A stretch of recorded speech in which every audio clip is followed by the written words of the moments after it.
Tokyo, Japan. My name is Gary Verheller, and I'll be your host for what we call the Substantive Living Podcast. Today, we'll look at what we call life's lessons.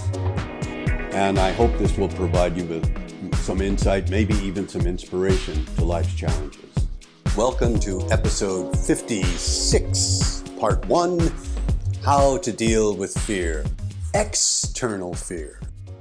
Many people live daily with fear, and what we're going to talk about in this episode is going to be external fear from things beyond my control.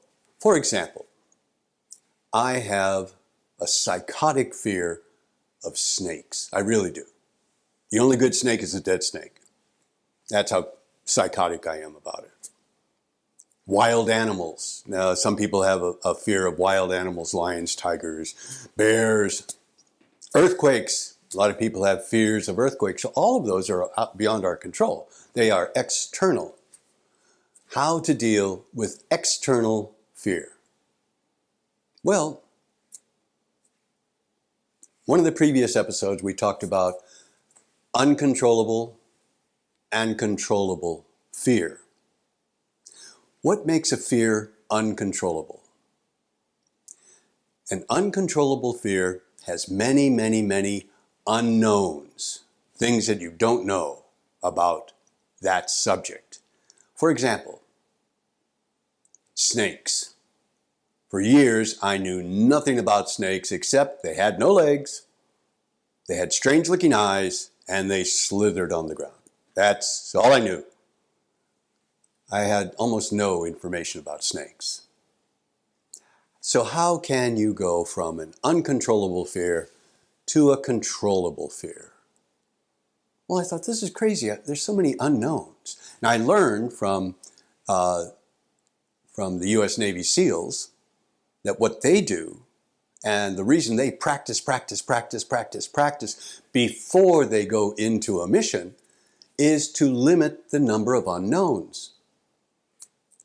So they build a set that's very similar to maybe the house they're going to be attacking. And they go in at night, they go in the morning, they go in the rain. They do as many simulations as possible, imagining as many areas as possible. So they reduce the number of unknowns. That's how to go from an uncontrollable fear, many unknowns, to a controllable fear, fewer unknowns. So I did that with snakes. I thought, well, this is crazy. I'm so afraid of snakes. Now, I'm still afraid of snakes. Nowhere near as much as I was before. Why? Because I went online and I did some research about snakes. I realized there's a lot of good snakes in the world. For example, a lot of the snakes that around our house, because we live close to a river, they eat frogs. And that's good. And some of the snakes are eaten by cats. So there's a balance of nature there. Many snakes are good for the environment. Many snakes help with that balance. Very few, in comparison to the great number of and different kinds of snakes, very few are poisonous and dangerous. So here's another thing. Fear of flying. Now, one of my mentors, Dr. David Reynolds, who was the founder of Constructive Living, he absolutely believes he will die in a plane crash. He believes that. That's how he's going to die. Done. He is psychotically afraid of flying. And when people ask him, well, what do you do? He says, I buy a ticket, go on the plane, and fly. He does what needs to be done. So, plus, he found out about flying. And he can quote the statistics on how safe it is and how the likelihood of a plane crashing is minuscule. He makes sure that his flights, by and large, are in the morning when the air is heavier with moisture and humidity, so the plane gets better lift. He does what he can to reduce the number of unknowns. So please understand, fear is a good thing because fear helps you to survive. And then Once you acknowledge, because you can't control the emotion. You can't turn it on, you can't turn it off. You acknowledge it. Say, oh, I'm afraid here. Isn't that interesting?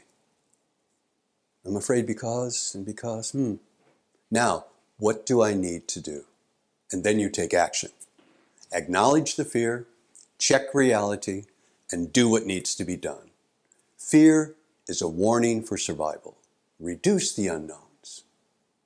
Accept the fear. Check reality. And then do what needs to be done. And that's how you can deal with external fear. Thanks. Thank you for joining us today for the Substance of Living podcast. If you'd be kind enough to consider subscribing, you can contact us through Spotify or Apple Podcasts or connect on Twitter. Join us again next time for what I hope will help you navigate life.